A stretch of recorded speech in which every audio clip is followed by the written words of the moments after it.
आज मेरी बात का बुरा मत मानना, क्योंकि आज मेरा मन कहता है कि मैं आपसे सच कहूं, भले ही आपको बुरा लगे या भला, क्योंकि 2020 एक साल नहीं है, 2020 एक दशक की शुरुआत है। और यदि इस दशक में आप कुछ बड़ा करना चाहते हैं, कुछ क्रांतिकारी करना चाहते हैं, वो पाना चाहते हैं जो आपने आज तक नहीं पाया, तो आपको वो करना पड़ेगा जो आपने आज तक नहीं किया, और मुझे वो कहना पड़ेगा जिसको कहने में मैं आज तक हिचकिचाता रहा। साथियों, सालों से योजनाबद्ध तरीके से हमारे दिमाग में कुछ धारणाएं ठोक दी गई, यहां तक कि अपने स्कूल के जमाने में मैं भी उन धारणाओं का शिकार हो गया था और अपने आप को औसत मानने लग गया था। मैं नहीं जानता उन धारणाओं को हमारे दिमाग में डालने की योजना किसने बनाई, लेकिन जिसने भी बनाई वो चाहता था कि हर गरीब गरीब बना रहे, वो चाहता था कि दुनिया में लोग बड़े सपने ना देखें, वो चाहता था कि दुनिया में सिर्फ कुछ लोग बड़े बने और बाकी सब औसत बने रहे। आज मैं जो धारणा आपसे कहने जा रहा हूं, हमारे रोम रोम में, नस नस में बस गई है। कुछ समाज ने भरा, कुछ टीचरों ने भरा, कुछ परिवार ने भरा, कुछ यारों ने भरा, और सब ने मिलके हमको औसत बना दिया। जितनी चादर है उतनी पैर फैलाओ, यह धारणा हमको रिस्क लेने से रोकती रही। इस धारणा ने हमको डरा दिया। हर कोई कहता है जितनी चादर है उतना फैलाओ, सोच समझ कर करो। अरे क्या सोचे, यदि चादर के जितना ही पैर फैलाना होता तो ऊपर वाला यहां पे हमको MRP छाप के भेजता। एक भी कमाल नहीं होता दुनिया में। 16 साल की उम्र में ग्रेटा थंबर्ग पर्यावरण का आंदोलन करके दुनिया को हिला सकती है। 16 साल की मलाला नोबेल पुरस्कार पा सकती है। चादर की बात करते हैं। स्टारबक्स के प्रमुख हावर्ड शुल्ट्ज गरीबों के सामुदायिक भवन में बड़े हुए। क्या उन्होंने चादर की सोची?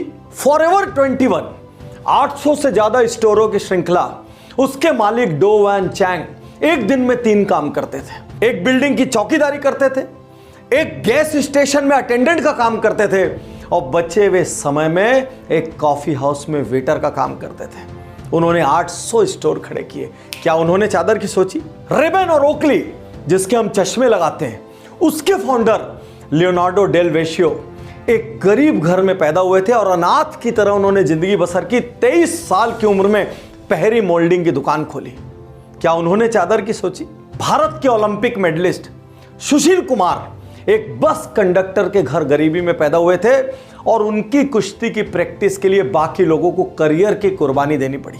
और खुद रजनीकांत एक बस कंडक्टर थे। क्या बात करते हैं चादर की। हमें यह क्यों नहीं सिखाया गया?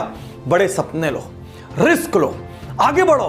अरे असफल हो, क्या फर्क पड़ता है? हमारे दिमाग में असफलता का भय भर दिया गया, इसीलिए चादर चादर चादर नजर आने लग गई। आज यहां मैं आपसे कहना चाहता हूं, अगले 10 साल के लिए सबसे बड़ा सपना देखिए। हर वो व्यक्ति जिसने यहां पे औसत होने का आपको ठप्पा लगाया है, आज के बाद उसको इग्नोर करना स्टार्ट कीजिए, उसकी बात को नजरअंदाज कीजिए। कितनी बार किसी के कहने पे आपने कई काम छोड़ दिया, आपका मन कर रहा था कि मैं वो करूं, उस वक्त कोई आपको हिम्मत देता तो आप शायद कर लेते, लेकिन कुछ लोगों ने आपको डरा दिया, कुछ लोगों ने आपको बहुत सारी बाधाएं बता दी, कुछ लोगों ने बहुत सारे चैलेंजेस बता दिए, कुछ लोगों ने आपको ऐसे ऐसे नाम बता दिए जो वही करते हुए असफल हुए और आप घबरा गए।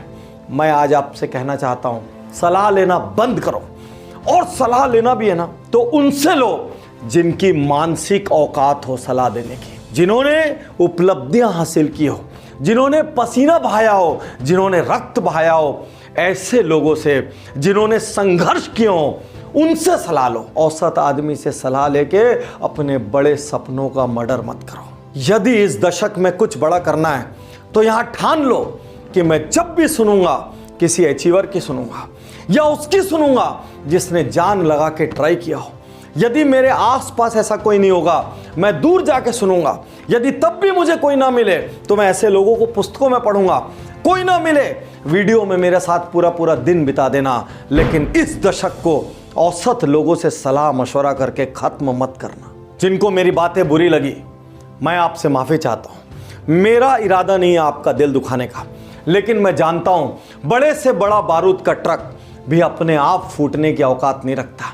उसको भी बाहर से एक चिंगारी चाहिए होती है। और मैं 2020 में अपने लाखों करोड़ों प्रशंसकों की वो चिंगारी बनना चाहता हूं जिससे उनके भीतर विस्फोट हो जाए और वो इस दशक में ऐसा काम करें कि उनको अपने पैदा होने पर गर्व हो, उनके माँ बाप को उनके पैदा होने पर गर्व हो और उनके शहर और समाज को उनके जैसी हस्ती के अपने बीच में होने पर गर्व हो। आज ये वीडियो देखने के बाद एकांत में चले जाना, एक बार नहीं, 2 बार नहीं, 10 बार सुनना और अपने आप से पूछना मुझसे क्या गलती हो रही है और क्या वाकई में मैं बड़ा बनना चाहता हूं, क्या वाकई में मैं कुछ पाना चाहता हूं, क्या वाकई में मैं भीड़ की तरह मरना चाहता हूं या कुछ खास हासिल करके इस दुनिया से जाना चाहता हूं।